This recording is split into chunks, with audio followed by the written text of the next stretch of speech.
7 minutos hemos recibido ahora. Bueno, hemos mencionado, ¿no? Y es evidente la cantidad de candidatos a la presidencia que vamos a tener, la cantidad de agrupaciones políticas que van a participar.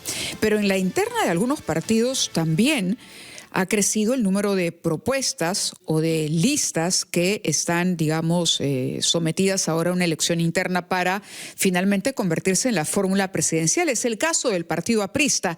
Neptalí Ramírez Herrera lidera una de las 15 listas de fórmula presidencial del partido aprista. Es un precandidato. Las elecciones del APRA se van a llevar a cabo el próximo 30 de noviembre. Él es ingeniero mecánico egresado de la Universidad Nacional de Trujillo, otrora bastión aprista. Muy buenos días y bienvenido.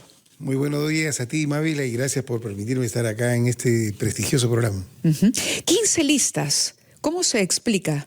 Bueno, yo creo que es la expresión democrática del partido y que quizás nosotros estamos poniendo al Perú lo que debería ser un movimiento político, la responsabilidad que tiene un partido de dejar abierta para que los militantes de una manera libre puedan optar por postular si consideran que pueden presentar una alternativa válida, técnica y que puede garantizar un buen trabajo en una gestión de gobierno. Y la pregunta siguiente sería entonces, ¿por qué cree usted que debe ser el candidato a la presidencia del partido? Bueno, mira, yo vengo del Sólido Norte, de Trujillo. Toda mi vida he trabajado políticamente, me he formado en el APRA, tengo también una formación profesional importante, he sido 2 veces alcalde, una vez regidor provincial, conozco de gestión pública y además representamos, creo, un pensamiento distinto de la perspectiva de Aya de la Torre, pero actualizada al momento que vive el mundo y vive el Perú. Nosotros creemos, como señaló Aya de la Torre, que el mundo gira en torno a la ciencia y la tecnología. Y esa dinámica que le imprime estos factores motrices de la sociedad mundial, creemos que consideran otra nueva estrategia de intervención en el Estado y en el mercado para poder tener el éxito y alcanzar los estándares de los países desarrollados. Usted ha sido concejal provincial en Trujillo, ¿correcto? Durante la gestión de José Murgia. Así es. Ahora, ¿cómo analiza lo que ha ocurrido justamente en Trujillo, en La Libertad, y hablo de inseguridad ciudadana? Este fenómeno, ¿no?, que de pronto tiene ya bastante más tiempo que en Lima, en el norte, y que ya se veía cómo iba avanzando y se apropiaba finalmente y creaba una suerte de tierra de nadie. ¿Cómo lo mira usted en perspectiva, digamos? Bueno, yo creo ¿Y cuáles son los factores que contribuyeron a ello? En realidad, el factor de la delincuencia, si lo miramos en su dinámica estructural, es consecuencia de muchos factores sociales, de pobreza, que traen abandono de hogares, falta de calidad educativa, falta de valores, etc. Pero hay un tema que es importante y que has hecho referencia. El tema de la gestión de César Acuña, que hace 20 años prácticamente viene controlando el poder regional, los gobiernos municipales, y que en realidad ha sido una gestión catastrófica para la libertad. Es una persona que no se dedica a la gestión, para viajando, para en Dubái. Estuvimos hace poco con un atentado ya terrorista prácticamente, con carga de dinamita en las casas de unos ciudadanos, y él estaba por Dubái gozando de vacaciones. Y para en permanente viaje y viaje y viaje de placer, de relax, pero eso no es la función. Además, él tiene otro problema. La gestión no ha previsto acciones concertadas como la ley le establece a él. Él preside la Comisión de Seguridad Ciudadana a nivel regional. Y él prácticamente no ha hecho ninguna tarea con este trabajo. Ha abandonado, las fuerzas policiales están completamente desarticuladas, hay una corrupción total, no solamente en el gobierno regional. Hemos visto los informes periodísticos sobre la corrupción que ha habido en la adjudicación de 350 millones en 2 obras, lo que hace poco hubo en Procompite, donde también las denuncias de corrupción que salen por todos lados, por todos los poros del cuerpo. Ahora, pero yo por eso le decía otrora bastión aprista, porque en su momento, digamos, ustedes fueron desplazados como partido. Permítame, por favor, también darle la palabra a Fernando Carballo, que tiene preguntas para usted. Adelante, Fernando. Sí, buenos días, ingeniero Neftalí Ramírez. Usted se ha presentado como un norteño, trujillano específicamente, y tengo entendido que en los próximos días su campaña interna en el APRA lo va a llevar a varias provincias del norte de nuestro país. Por eso quería preguntarle, si usted tuviera responsabilidades en el Ejecutivo, tiene que destrabar más de 2.000 obras públicas paralizadas que nos han costado dinero y no dan ningún resultado. Entre esas obras públicas tienen una particular importancia los proyectos de irrigación en el norte, Chinecas, Chavimochic, Olmos. ¿Por qué se paralizan tanto las obras públicas en el Perú? ¿Qué haría usted para dinamizar la gestión del Estado e impulsar con la mayor rapidez la concesión de esos proyectos? Bueno, lo primero es que todas estas obras normalmente se han paralizado por temas de corrupción. Ojo, y el tema de la corrupción es un problema transversal que abarca pues, casi todas las instituciones del país. Considero de que destrabar estos proyectos implica necesariamente tomar decisiones para poder liquidar estos concursos, estos procesos y poder reiniciar nuevas convocatorias para poder darle culminación.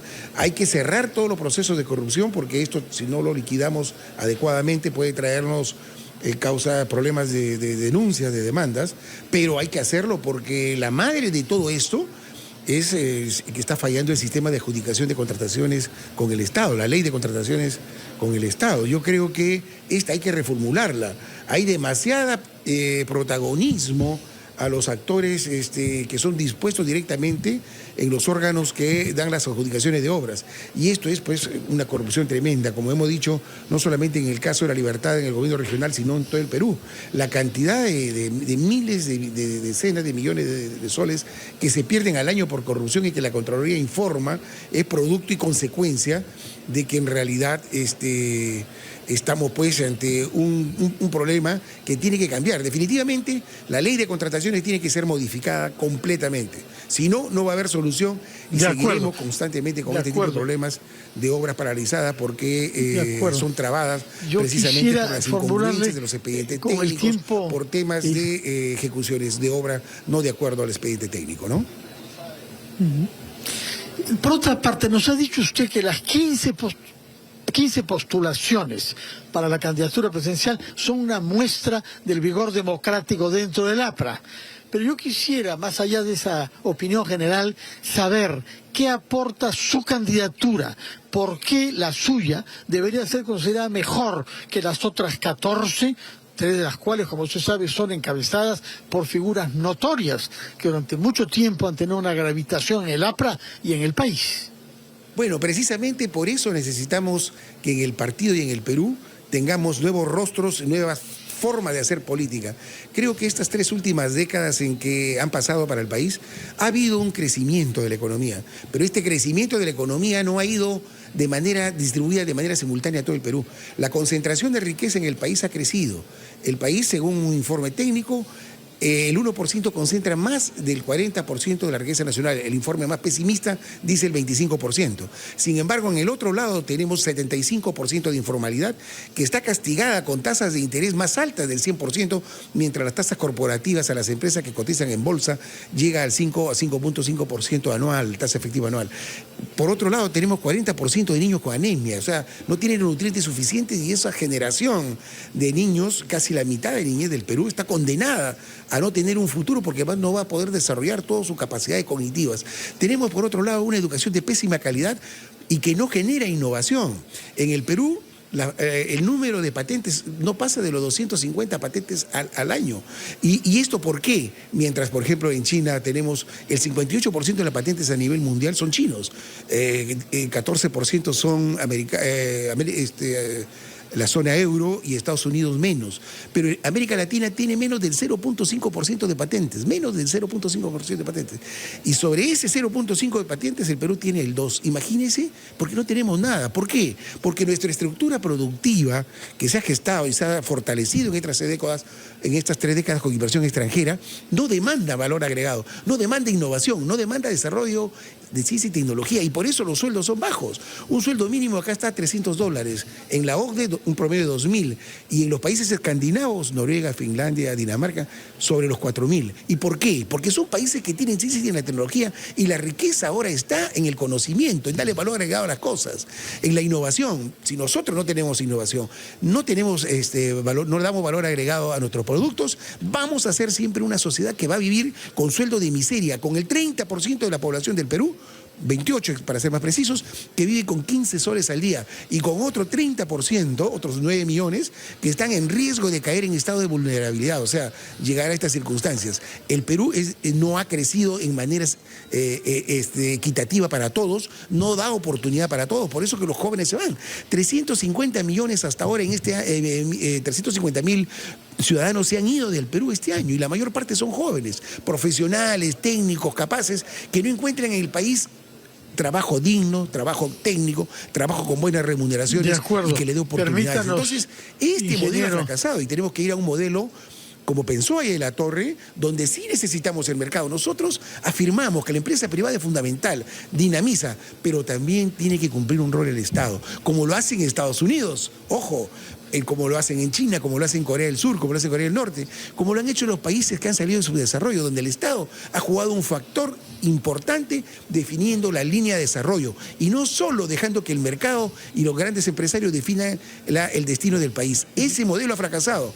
Y nosotros vamos a impulsar un nuevo modelo, que es el modelo de la concertación, el modelo de generar una visión Perú, donde diseñemos las líneas estratégicas de desarrollo del país. Y sobre esa visión concertar con el capital extranjero y el capital nacional. Sí, mi estimado amigo Carvalho. Sí, permítanos, Fernando, nos toca ir a la pausa, son las 9:48 y vamos a continuar conversando con Neptalí Ramírez Herrera, quien lidera una de las 15 listas de la fórmula presidencial del APRA. También le preguntamos, usted ha hecho críticas a los últimos años en los que se ha registrado un crecimiento económico, pero no nos olvidemos que el APRA tuvo también la oportunidad de gobernar en ese tiempo que usted ha sido, que ha criticado como modelo, digamos, económico. ¿Cuál es esa nueva o el nuevo rostro que presentaría el APRA de cara a las elecciones del 26? Le pido que vayamos a una pausa y regresamos con esa respuesta y otros comentarios de la fórmula presidencial del partido aprista, y había quedado pendiente la pregunta, ¿cuál será la nueva cara del APRA en las próximas elecciones? Usted habló de la necesidad de un cambio de modelo, hizo una crítica incluso a cómo se había distribuido la riqueza en los últimos años, tomando en cuenta, además le decía yo, que el APRA fue gobierno durante el periodo que usted ha hecho mea culpa.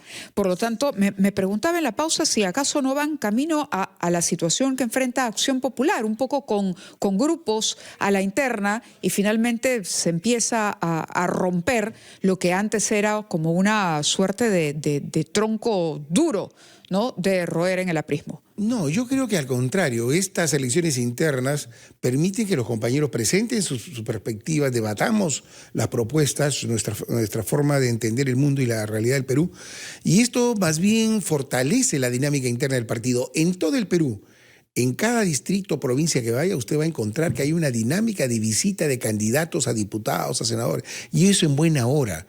¿Por qué? Porque la afirmación de la democracia interna de los partidos es fundamental para la democracia. La crisis que vive el país es una crisis de corrupción en parte, y eso nace en los partidos políticos.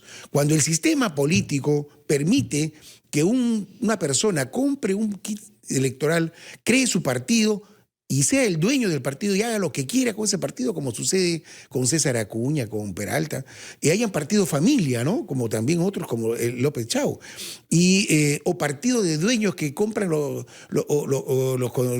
movimientos, como el caso de López Aliaga, que le compra su movimiento a Castañeda, y es el dueño del partido. Entonces, ahí no hay democracia. Ahí lo que hay es un autoritarismo y que destruye la democracia, porque la oferta electoral, quienes van como senadores, quienes van como diputados, no son, y como candidatos a la presidencia, no es producto de un debate y una elección interna, sino es producto del dueño del partido que impone la oferta electoral. Y el pueblo del Perú vota por estos candidatos que ahora vemos en el Congreso ¿no? Cómo están llevando a una crisis peor en el país. Esta corrupción que hay en el Congreso es producto de esta crisis del sistema político. Y creo más bien que esta democracia interna es una muestra en el Perú de que todos los partidos deberían realizar democracia interna, un militante y un voto para limpiar los movimientos. Bien, le agradecemos su presencia en el programa, señor Neptalí Ramírez Herrera. Buena suerte. Vamos a estar al pendiente, por supuesto, de las elecciones primarias del Partido Aprista que se realizan el próximo 30 de noviembre. Muchas gracias. Amable. Si me permites, una invitación a que todos los compañeros del Perú voten por el número 11 de la renovación que deviene el Sol y Norte, con el pensamiento genuino de Víctor Raúl y con la entereza y la limpieza de Aya La Torre y los fundadores.